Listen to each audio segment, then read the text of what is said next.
Okay, round two. Name something that's not boring. A laundry? Ooh, a book club. Computer solitaire, huh? Ah, oh, sorry, we were looking for Chumba Casino. That's right, ChumbaCasino.com has over 100 casino-style games. Join today and play for free for your chance to redeem some serious prizes. ChumbaCasino.com. No purchase necessary. Void where prohibited by law. 18+ terms and conditions apply. See website for details. Looking for a fun way to win up to 25 times your money this basketball season? Test your skills on Prize Picks, the most exciting way to play daily fantasy sports. Just select 2 or more players, pick more or less on their projected stats, and place your entry. You can turn $10 into $250. Right now, Prize Picks will match your first deposit up to $100. Just visit prizepicks.com/fan and use code FAN. That's code FAN at prizepicks.com/fan. Must be present in certain states. Visit prizepicks.com for restrictions and details. Welcome to the dark side. I'm Rebecca Lieb. I'm Jason Horton. And this is Ghost Town.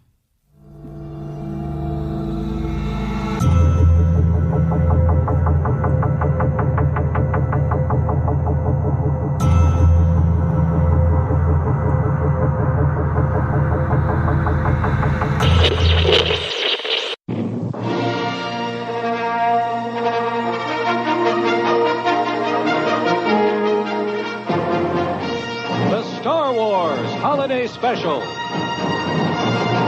starring Mark Hamill as Luke Skywalker, Harrison Ford as Han Solo,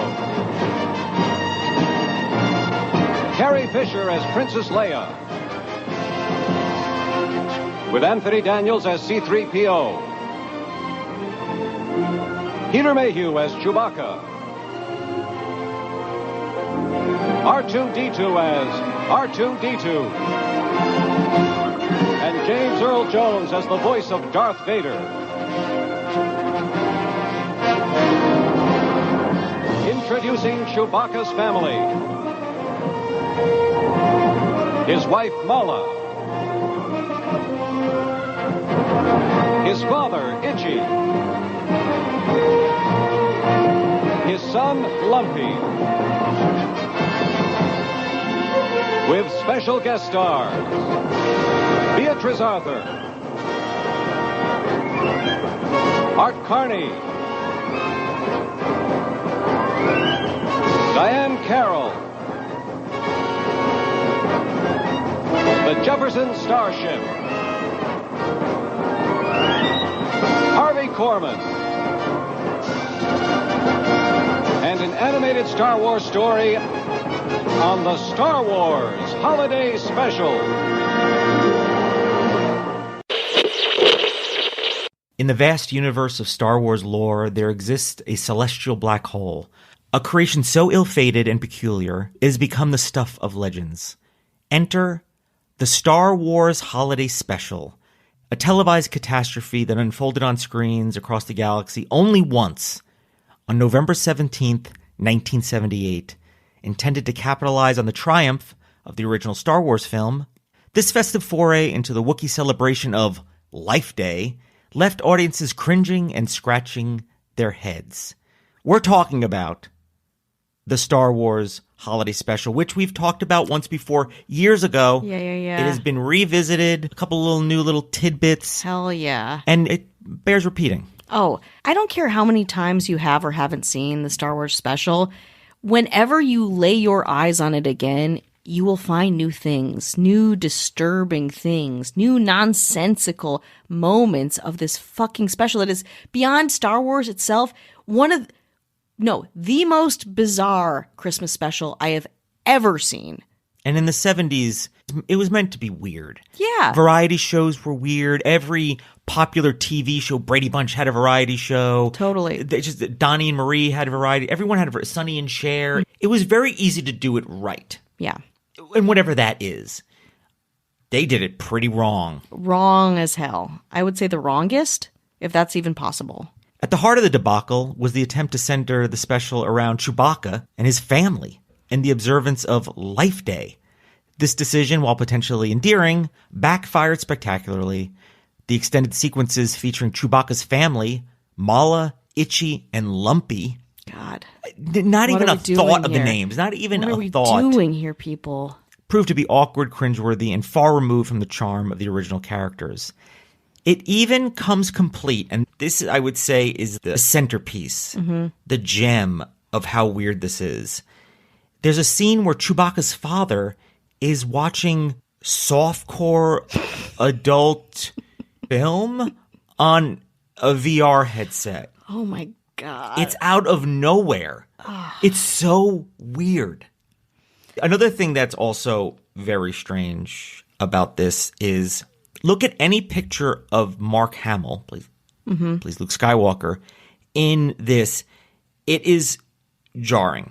And people have questioned what is the deal with Mark Hamill's look in this. I know it's not cool to focus on people's the way they look, but it is really striking and really bizarre. I just had to go look it up. I remember it vaguely, but it's like AI took over Mark Hamill. Very strange. And I think he's a very good actor, and I think he does a really great job, and I think he has a lot of job to do just being the centerpiece of the Star Wars franchise at this time. But he looks like he's like a Hamill Mia Farrow bot. We'll get into some of the theories of why he looks so starkly different than he does in the movies after this break. You can live out your MasterChef dream when you find a professional on Angie to tackle your dream kitchen remodel. Connect with skilled professionals to get all your home projects done well. Inside to outside, repairs to renovations. Get started on the Angie app or visit Angie.com today. You can do this when you Angie that. What people notice about Mark Hamill's appearance is that he looked different, and one of the reasons allegedly was he had gotten into a pretty bad car accident. I think it's after filming Star Wars, and I think it looks a little different in Empire Strikes Back. And I think people say, oh, he had all this reconstructive surgery, but apparently that's not true. He did have a broken nose, so his nose looks a little bit different. And something that people have said, which I think makes a lot of sense, is beside the camera they use, is that the makeup they used wasn't like a film and TV makeup. It was more of a stage makeup. And if you see a stage actor very close up, it is like almost like a pancake makeup. Yeah. And I think that is a lot of what it is. That makes more sense. And also, I just want to add on to that, the lighting in Star Wars and the lighting in this Christmas special are like, could not be more different. Again, I work in TV and I know the power that lighting can have, and set deck, set dress as a whole, and how different that can make someone look. So that, coupled with very different makeup, will give you a very different kind of performative, like old-timey theater kind of appearance. And he looks like very nymph-like, and it's just different. It's just different than he is as Luke Skywalker. And that's going to be in any project that he does, but specifically this highly stylized, perverse Christmas special. The special's descent into infamy deepened with perplexing musical interludes, including a performance by Jefferson Starship. Hell yeah. That left fans scratching their heads. To compound matters, an animated segment featuring the main characters in a vastly different animation style further alienated the audience. Perhaps the final nail on the proverbial coffin was George Lucas's swift disavowal of the special. He was like, I'm not. And they did a lot with Star Wars, especially back then. They had the Muppets, and they did some things that worked, and almost nothing was sacred when it came to Star Wars. It was very exploitive. Exactly. But this was like, he was like, nah. I think George Lucas's lack of stamp of approval helped kind of perpetuate the fact that this is not a good thing. Yeah, absolutely. Well, it's almost like, and this is probably a bad comparison, but like, if like Barbie came out with some, even tonally that's more similar, and Mattel was like, we hate this. Mattel, hyper merchandising entity, obviously wanted to make as much money off of this movie.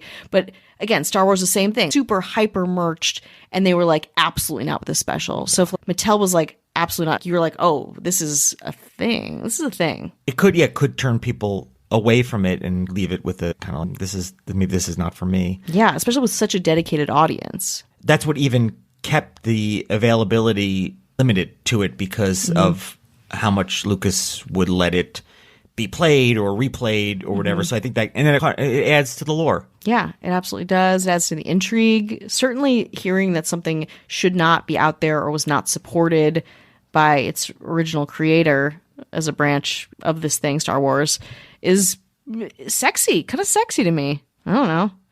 Despite its undeniable failure, the Star Wars Holiday Special has managed to carve out a peculiar niche in Star Wars fandom. Some fans, in a twisted sense of nostalgia, appreciate the special for its unintentional humor and a testament to the risks of deviating too far from the essence of a beloved franchise. There's a documentary about the making of it called A Disturbance in the Force that actually premiered at South by Southwest earlier this year.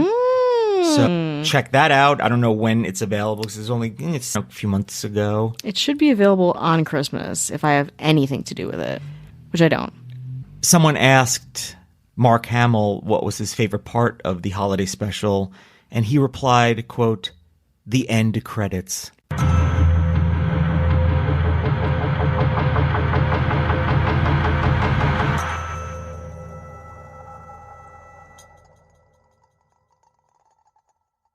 Lucky Land Casino, asking people, what's the weirdest place you've gotten lucky? Lucky? In line at the deli, I guess? Aha, in my dentist's office.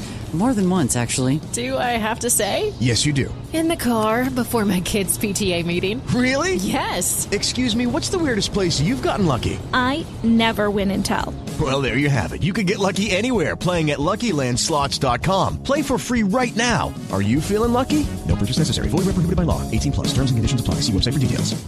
It is Ryan here, and I have a question for you. What do you do when you win?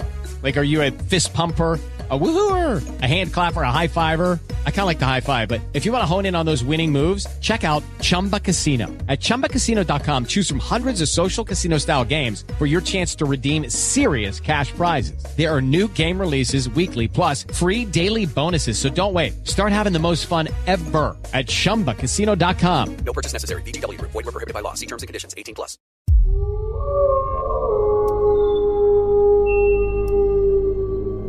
Listen closely. I might just know what you're looking for. Maybe it's a little bit more excitement in your life.